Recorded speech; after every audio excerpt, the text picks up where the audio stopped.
Is this the year that you finally start contributing to your RRSP? Or perhaps increase your contributions? Maybe you're thinking, I'd love to, but I'm still young and I have plenty of time, so not right now. Well, I'm going to share a story with you that was shared with me when I started working. It was a real eye-opener for me. The math may even surprise a seasoned investor or financial advisor. Meet twins Jack and Jill. They may look similar, but they have very different personalities, especially when it comes to investing. At the age of 18, Jack started working and started to contribute $2,000 at the beginning of each year into his registered retirement savings plan. On a side note, if you don't know what an RRSP is, go check out the complimentary 19-video series titled Learning the Basics of Investing here on the SeeWhy Learning YouTube channel. 10 years later, at the age of 28, Jack met the love of his life, got married, started a family, and never contributed another dime to his RRSP again. In total, he only contributed $20,000 between the ages of 18 and 64. Now, his twin sister Jill loved the carefree life and never settled down. Her passions were her freelance career and traveling.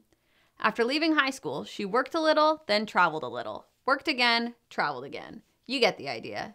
During this time, she contributed nothing to her RRSP. In fact, her first RRSP contribution wasn't until the age of 28 when she contributed $2,000 at the beginning of the year. Realizing she was behind, she then contributed a further $2,000 at the beginning of every single year until the age of 64. In total, she contributed $74,000, way more than Jack. Assuming that Jack and Jill both achieved an 8% return, who do you think had the most saved by age 65? Recall that Jill contributed a total of $74,000. At age 65, she would have approximately $439,000. Not bad.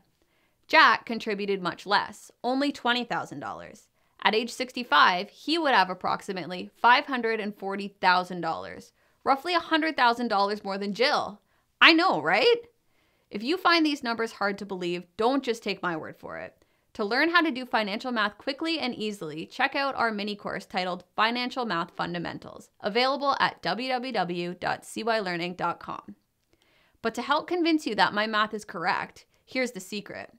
When Jack stopped contributing to his RRSP, he had already accumulated a little over $31,000.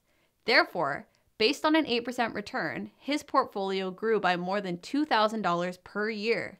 So even though he stopped contributing, when Jill started contributing $2,000 annually, she could never catch up. Could you imagine how much more Jack would have saved if he had started early and didn't stop? When teaching a lesson, we sometimes use exaggerated numbers, large or small, depending on the concept, or use stories such as this one to make a concept easier to learn and remember. We acknowledge that there are many variables at play and that 8% is a pretty good return. The effects wouldn't be quite as dramatic if the return was less, say 7.5%. On the other hand, the reverse is also true. But one thing is for sure, the benefit of starting to invest early can be significant. You'd be surprised how much you can accumulate over time by putting 10% of your paycheck aside. Now, if you're in your late 20s and are already behind and want to catch up, here's a great tip. Show your parents this video and hit them up for a $20,000 cash donation. Doubtful, but it's worth a shot.